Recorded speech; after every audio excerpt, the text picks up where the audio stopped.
Hoje eu vou responder uma das perguntas que eu mais recebi ao longo da minha jornada cristã. E a pergunta é: como você sabe que o seu Deus, particularmente, existe e não de outros? Como saber que, mesmo existindo outros deuses anteriores ao seu, o seu é verdadeiro e não Thor, Zeus, Odin e etc. E essa resposta é bem simples e eu vou dividi-la em 3 pontos. O primeiro ponto é: a verdade não é minha, a verdade não é sua, e a verdade não é de outro para que a verdade seja nossa. A verdade é uma só e ela é universal. Mesmo que existam tribos, então pessoas que pensem que a Terra é plana, triangular, quadrangular, ou então qualquer tipo de forma, isso não altera o fato de que a Terra tem um formato, que é geóide. E mesmo que as pessoas acreditem que ela tem outra forma, isso não vai mudar a verdade. Mesmo que as pessoas acreditem que a cor vermelha é na verdade azul, isso não vai mudar o fato de que a cor vermelha é vermelha. Da mesma forma, o fato de outras pessoas acreditarem que existem outros deuses além do Deus cristão, isso não vai mudar o fato do Deus cristão existir. Segundo ponto, o nosso conhecimento é uma adequação da realidade, de forma que é ele que se adequa à realidade. E a realidade é uma verdade. Então, para que nós saibamos qual Deus realmente existe, então nós temos que ver qual deles se adequa à realidade. Somente assim nós podemos saber qual deles realmente é uma verdade. E nós podemos saber, pelo argumento do motor imóvel, que o primeiro motor ele não pode ser um ente material, porque todo ente material, todo ser material, ele possui uma mescla de potência passiva.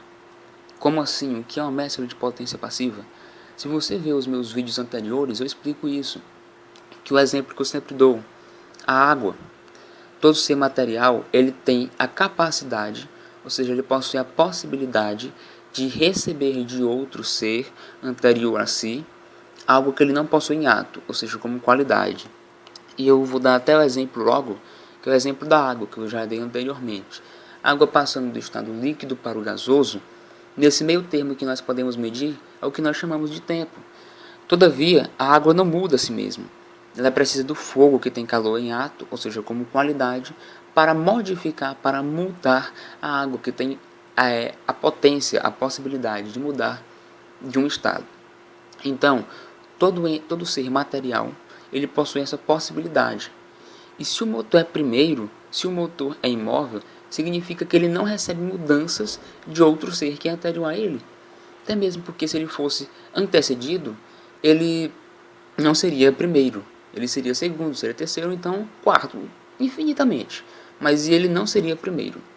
Então, desta forma, como todo ser material possui essa potência, ou seja, essa possibilidade de mudar de estado, isso significa que o motor primeiro não pode ser material, porque ele não possui essa possibilidade de ser mudado. E terceiro ponto, sabendo que a matéria possui mescla de potência passiva, de receber de outro ser aquilo que ele não possui em ato, seja como qualidade, logo, pelo mesmo raciocínio, sabemos que o primeiro ser é imaterial. Sendo ele imaterial, ele também é atemporal. Pois, como eu expliquei, o tempo é a medida de um movimento, a medida de um antes e de um depois. O meio termo é que podemos medir o movimento.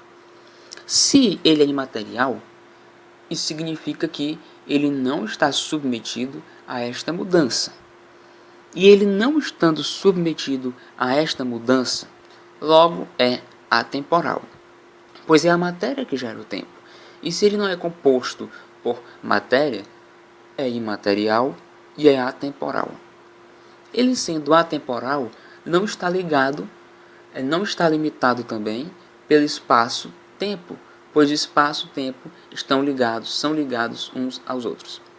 E a seguinte pergunta que eu faço para finalizar: vocês conhecem outro ser com essas características sem ser o Deus cristão? Atemporal, imaterial e espacial. Você pode estar me perguntando, sim, Breno, mas esse ser pode ter todas essas características, mas quem te garante que é o Deus cristão?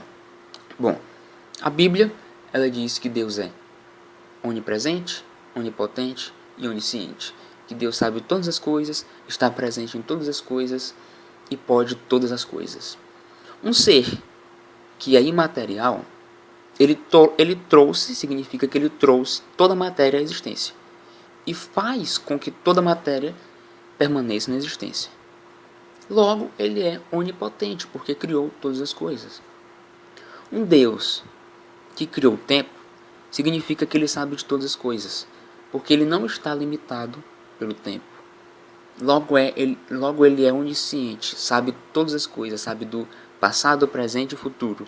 E todas essas coisas existem nele, num único ato de existência. Logo ele é onisciente. Ele criando o espaço, ele não pode ser por ele limitado. Logo, ele é onipresente, pode estar onde quiser e estar em todos os lugares. Agora, se realmente um cético quer dizer que esse ser, que nós sabemos pela realidade, que a realidade necessita disto e que isto é uma verdade absoluta, se ele diz que esse ser não é Deus, então certamente eu não sei que ser é esse. Enfim, eu espero ter sido claro, espero ter sido simples e vou terminando por aqui.